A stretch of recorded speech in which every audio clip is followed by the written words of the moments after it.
सुना Himadri speciality chemical limited. अब देखिए 400 रुपए की बात करी थी हमने और 400 रुपए के अराउंड ये स्टॉक आ चुका है, ऑलमोस्ट यहाँ पर हिट हो गया। और अभी यहाँ पर Q3 की डेट यहाँ पर अनाउंस हो चुकी है 16 जनवरी। बहुत ही जल्द ये नंबर्स लेकर आ रहे हैं, बहुत ही जल्द। शायद पहली कंपनी है केमिकल सेक्टर के अंदर जो अपने नंबर्स अच्छे लेके आ रही है। और ज्यादातर ये कहा जाता है कि जिस कंपनी के नंबर्स अच्छे होते हैं सबसे पहले वो अपने आगे को करती हैं। तो ऐसे में क्या HSCL के नंबर अच्छे हैं। अब जो भी है हम एक अर्निंग पर शेयर का एक अभी हिसाब निकाल लेंगे कि कितना अर्निंग पर शेयर चाहिए हमें कंफर्टेबल जोन में जाने के लिए, क्योंकि 51 के पीई पर हम अपने आप को ज़्यादा दिनों तक कंफर्टेबल महसूस नहीं कर सकते एज अ रिटेल इन्वेस्टर। ये यहाँ पर अपने को समझ में आता है। तो अर्निंग पर शेयर को कैलकुलेट करना होगा, Q3 में कितना EPS चाहिए वो हम समझ लेंगे। इसके साथ साथ अगर वैल्यूएशन ज़्यादा कंफर्ट में आती है तो डेफिनेटली यहाँ पर आप ये देखिएगा 500 का मार्क आप यहाँ पर क्रॉस कर भी लेंगे और वहां तक पहुंचेंगे भी। तो अभी अगर आप मार्केट कैप देखेंगे तो 16,799 करोड़ का मार्केट कैप वाली कंपनी है HSCL। और यहाँ पर इसका मतलब 500 का मतलब अराउंड यहाँ पर 100 ऑलमोस्ट 20,000 का मार्क छू लेना या उससे ऊपर निकल जाना ऑलमोस्ट यहाँ पर जो है ये हो जाएगा। यानी कि 500 के दरवाजे अगर वहां तक गए तो ये कंपनी 20,000 करोड़ की मार्केट कैप वाली कंपनी बनने वाली है। अब और चीजों पर बात करने से पहले, EPS को कैलकुलेट करने से पहले, यहां पर म्यूचुअल फंड दिसंबर 2023 बड़ा ही अजीब लगा मुझे। इस बात को समझने में बहुत दिक्कत हुई कि एक्चुअल में ये क्या है। क्वांट स्मॉल कैप फंड, ये क्वांट, ये आपको अगर याद हो तो सितंबर में ये निकल गए थे, सितंबर वाला डेटा आया था। क्वांट एक बहुत ही लंबे टाइम से HSCL के अंदर था, बहुत ही निचले लेवल से यहाँ पर क्वांट जो है वो होल्ड कर रहे थे। क्वांट सितंबर में बेच के निकल गए थे, सारा का सारा यहाँ पर जो है इन्होंने बेच दिया जितने भी शेयर्स थे। और समझ में नहीं आया सितंबर से लेकर दिसंबर तक कहां से कहां पहुंच गया HSCL। क्वांट अपने बाकी के फंड को भी वापस लेकर आया।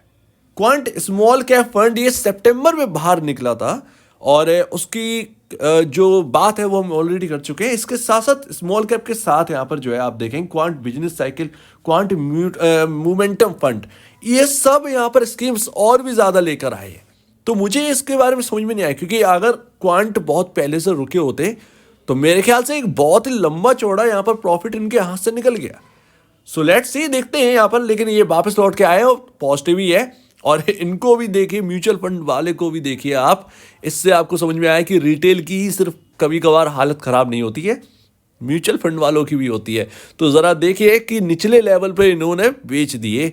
लमसम मुझे याद है 240 230 के अराउंड रहा होगा जब क्वांट बाहर निकले थे। वहाँ से ये स्टॉक 150 रुपये चढ़ गया 250 से अगर आप देखोगे, और अब जाकर ये खरीद रहे। तो इन्होंने निचले लेवल पर बेच दिए, हायर साइड खरीद रहे हैं। अब बताइए। इसके साथ साथ यहाँ पर जो है Shri Ram fund, Shri Ram mutual fund यहाँ पर जो है इसके अंदर इन्वेस्टेड कर चुके हैं। तो यहाँ पर 2 म्यूचुअल फंड है जो कि यहाँ पर निवेश कर रहे हैं। और अब देखिए, अब बात करते हैं अर्निंग पर शेयर, EPS कितना चाहिए। 51.18 का चल रहा है। मैं सबसे कंफर्ट जोन मानूंगा 38, 35 से 38, ये सबसे बेस्ट कंफर्ट जोन होगा कहीं ना कहीं। वहाँ तक अगर 40 का चल रहा है तो अपने आप को अच्छा और यहाँ पर एज अ रिटेल निवेशक सही महसूस करने के लिए या फिर निवेश के लिए भी 35 से 38 का पी होना ज़रूरी है कहीं ना कहीं उसके अराउंड, ताकि बाकी के अंदर अगर कुछ प्रॉब्लम आए केमिकल सेक्टर में तो मेरे तक आंच वो ना आ पाए, आए लेकिन उतना ना आए। तो हमें वैल्यूएशन कंफर्ट चाहिए, यानी कि यहाँ से 12 का पी रेशियो कम होना मांगता है, यानी कि 12-13 के अराउंड।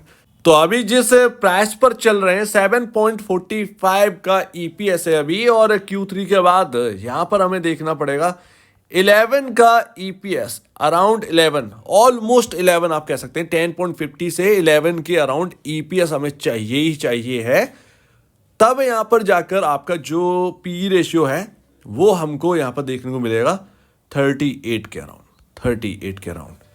अच्छा, ये यहाँ पर Q3 में इंपॉर्टेंट है। क्या ये इम्पॉसिबल जैसी चीज़ है? नहीं, इम्पॉसिबल जैसी चीज़ नहीं है, इतना अभी मुश्किल नहीं है। और अगर कोई प्रॉब्लम नहीं होगी, अगर हम हमें अगर ये रिटर्न को बैलेंस करना है, अगर ये 9 से 11 के बीच में भी ईपीएस चला जाता है इस बार का, तब भी बेस्ट है। 9 से 11 के बीच यानी कि 9:30 आ जाए, 10 आ जाए, 10.10 के अराउंड तक भी पहुंच जाए, इतना ही ईपीएस हमें चाहिए है।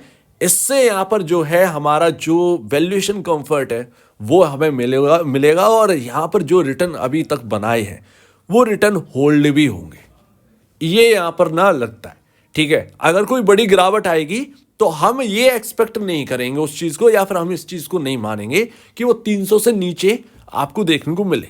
और अगर देखने को मिले तो हम ऑलरेडी यहां पर बहुत ही किफायती या कहें वैल्यूएशन कंफर्ट या कहें बहुत ही अट्रैक्टिव नजर आएंगे अगर 300 के नीचे मिलेंगे। तो ये इसीलिए 9 से 11 के अराउंड का हमें ईपीएस की नीड है इस वक्त, जो कि Q3 में लग भी रहा है कि ये लेकर आ जाएंगे। क्योंकि डेफिनेटली जो कि Q2 में इन्होंने इतना बड़ा कमाल कर दिया मार्जिन से, यार मार्जिन देखो आज मेरे ख्याल से HSCL शायद ही इसीलिए फेवर में है क्योंकि हर एक का अनुमान होता है, सिंपल सी बात है, हर एक का अनुमान है।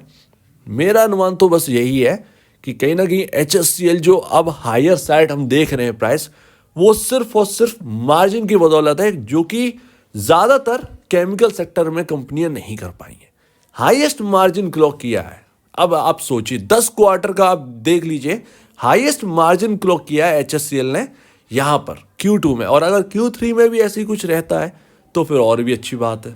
सो दैट इस पर नज़र रखेंगे। 16 तारीख दूर नहीं है, कल 11 तारीख है, 12 तारीख यानी कि 13-14 की आपकी छुट्टी है, 15 को मार्केट स्टार्ट होगा, 15 को HSCL के अंदर बड़ा एक्शन हमें देखने को मिलेगा।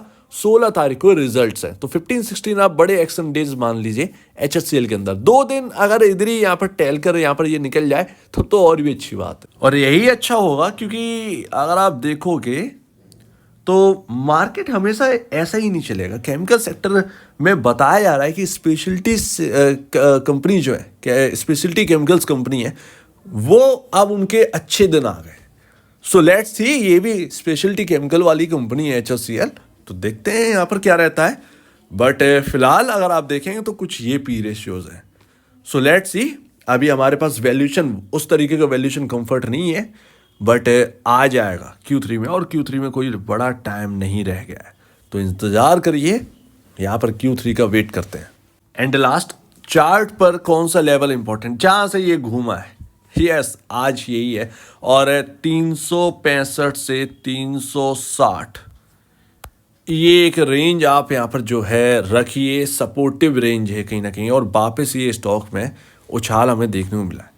पॉसिबल है कि ये स्टॉक कहीं ना कहीं अगर तेजी बनी तो 400 के ऊपर निकल जाएगा, 400 के ऊपर निकल जाएगा। सो लेट्स सी, HSCL के ऊपर थोड़ा सा नज़र रखते हैं, लेकिन कॉशस भी उसी तरीके से रहिए क्योंकि मार्केट का बर्ताव जो है वो ठीक नहीं है।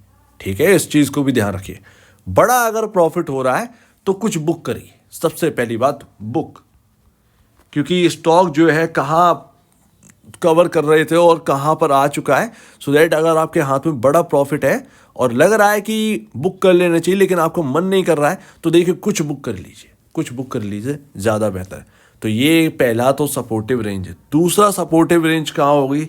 दूसरा भाई आपका सपोर्टिव रेंज जो है वो है 300 से 315, ये आपकी सेकंड सपोर्टिव रेंज है जो कि मुझे दिखती है। सो उम्मीद है इस हिसाब से आप जो है स्ट्रेटजी बनाइए HSCL के अंदर। उम्मीद है अच्छे नंबर आएंगे, काफ़ी अच्छे नंबर आएंगे और ये वैल्यूएशन कंफर्ट आपके लिए लेकर आएंगे, और ऐसे में आपका 500 तक का यहाँ पर जो है स्टॉक जाए। सो उम्मीद है काफ़ी कुछ आपको समझ में आया होगा। वैल्यूएशन कंफर्ट चाहिए है, एक बार आप खुद भी स्टडी करिएगा इन सारी बातों पर ताकि एक कन्फर्मेशन हो। मेरी बात सुनकर ही सब कुछ नहीं कर लेना, आपको भी कन्फर्म करना है, आपको भी स्टडी करना ज़रूरी है। और आपके जो ब्रोकर हो या एडवाइज़र हो उनसे भी एक बार पूछ लीजिएगा, तब यहाँ पर HSCL के अंदर काम करेगा। तो आपका क्या कहना है इसके ऊपर कमेंट सेक्शन में, और अब वीडियो देखने के लिए बहुत धन्यवाद दोस्तों।